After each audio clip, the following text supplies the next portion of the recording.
प्रश्न है civil defence. इसकी तत्वों कार्यों को बताते हुए सिविल डिफेंस अधिनियम 1968 के महत्वपूर्ण प्रावधानों पर प्रकाश डालें। आपातकालीन युद्ध के दौरान उत्पन्न संकटों से आत्मरक्षा संबंधी प्रशिक्षण के माध्यम से नागरिकों को बचाना ही सिविल डिफेंस है। 7 मई 2025 को गृह मंत्रालय द्वारा सिविल डिफेंस मॉक ड्रिल का आयोजन किया गया था। सिविल डिफेंस का सीधा संबंध नागरिकों को आत्मरक्षा संबंधी तकनीकों को सिखाया जाना है, ताकि किसी भी आपातकाल या युद्ध के दौरान होने वाली क्षति को कम से कम किया जा सके और नागरिकों को किसी दुर्गम परिस्थितियों से निपटने हेतु सज्ज किया जा सके। सिविल डिफेंस के तहत निम्न बातें शामिल हैं: एयरवेज रेड सायरन के द्वारा सतर्कता बरतने संबंधी, वायुसेना को संचार माध्यम रेडियो से जोड़ते हुए संबंध स्थापित करना, ताकि यदि किसी परिस्थिति में इंटरनेट बाधा उत्पन्न होती है तो इसका उपयोग किया जा सके। तीसरा है लोगों को सायरन बजने पर कम से कम समय तक किस प्रकार सुरक्षित स्थानों पर पहुंचाया जा सके।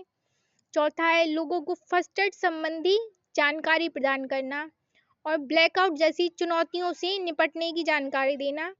लोगों को कैश, टॉर्च, खाद्य सामग्री आदि अनिवार्य चीजों प्रबंध दुरुस्त करते हुए जनहित डिपो प्रबंधन व्यवस्था को दुरुस्त किया जा सके शामिल है। सिविल डिफेंस अधिनियम 1968 में अस्तित्व में आया, जिसके कुछ प्रावधान निम्न है। पहला, युद्ध के दौरान नागरिकों को आपातकाल से निपटने संबंधी प्रशिक्षण प्रदान करना।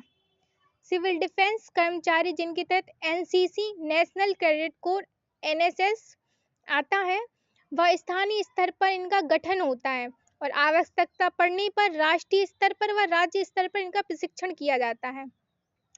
सरकार द्वारा समय समय पर सिविल डिफेंस हेतु वित्तीय सहायता दी जाती है, ताकि बुनियादी ढांचे को दुरुस्त किया जा सके सिविल डिफेंस के। चौथा है 2009 के संशोधन के पश्चात सिविल डिफेंस 1968 के एक्ट में युद्ध के साथ साथ प्राकृतिक व मानव निर्मित आपदाओं को भी जोड़ा गया, जिससे इन मानव निर्मित आपदाओं के दौरान नागरिकों की सुरक्षा की जा सके।